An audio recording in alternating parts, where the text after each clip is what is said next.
আসসালামু আলাইকুম সুপ্রিয় দর্শক। এখন ভুল স্বীকার করলেও আওয়ামী লীগের আর সময় নেই। এবার এ ধরনের বক্তব্য দিয়েছেন মাননীয় প্রধান উপদেষ্টার প্রেস সচিব ডক্টর শফিকুল আলম। প্রিয় দর্শক, তিনি কি বলতে চেয়েছেন? মূলত তিনি আওয়ামী লীগ প্রসঙ্গে জুলাই গণঅভ্যুত্থানের সময় ছাত্রদের ওপর গুলিবর্ষণের অভিযোগ এনে তিনি এই বক্তব্য দিয়েছেন।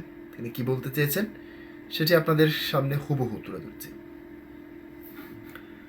অন্তর্বর্তী সরকারের প্রধান উপদেষ্টা প্রেস সচিব শফিকুল আলম বলেছেন, 17 মাস পেরিয়ে গেলেও তারা কোনো অনুতপ্ত হয়নি। এখন যদি এসে বলে আমরা ভুল করেছিলাম, দুঃখিত, তাহলেও আর সময় নেই। কারণ মনোনয়ন দাখিলের সময় ইতিমধ্যেই শেষ হয়ে গেছে। শুক্রবার 2 জানুয়ারি সকালে বগুড়া শহরের নিজ নান্দুওয়ালি নিতাই গৌর সেবাশ্রম পরিদর্শন শেষে স্থানীয় সাংবাদিকদের সঙ্গে মতবিনিময় কালে তিনি এসব কথা বলেন। তিনি বলেন,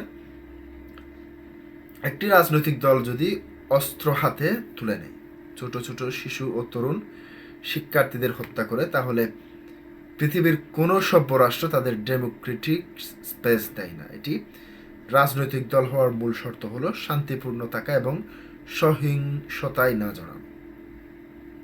আওয়ামী লীগের ভবিষ্যৎ নিয়ে শফিকুল আলম বলেন, বাংলাদেশে আওয়ামী লীগের কোনো ভবিষ্যৎ আমি দেখি না। মানুষের কাছে তাদের কোনো গ্রহণযোগ্যতা নেই। তারা বিপুল সংখ্যক মানুষকে হত্যা করেছে, গুম করেছে।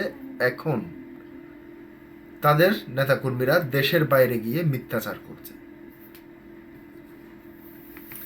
তিনি অভিযোগ করে বলেন, জুলাই আন্দোলনে 3000 পুলিশের হত্যা করা হয়েছে। লাখ লাখ আন্দোলনকারীদের জঙ্গি হিসেবে প্রচার করছে আওয়ামী লীগ। এসব বলে বলে তারা সারা পৃথিবীকে বোঝাতে চাচ্ছে যে এদের মারতে হবে।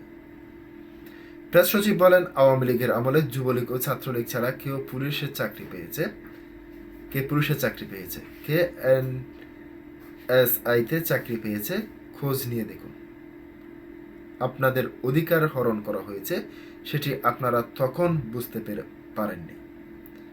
এখন অনেক ক্ষেত্রে তাদের হয়েই কথা বলছেন।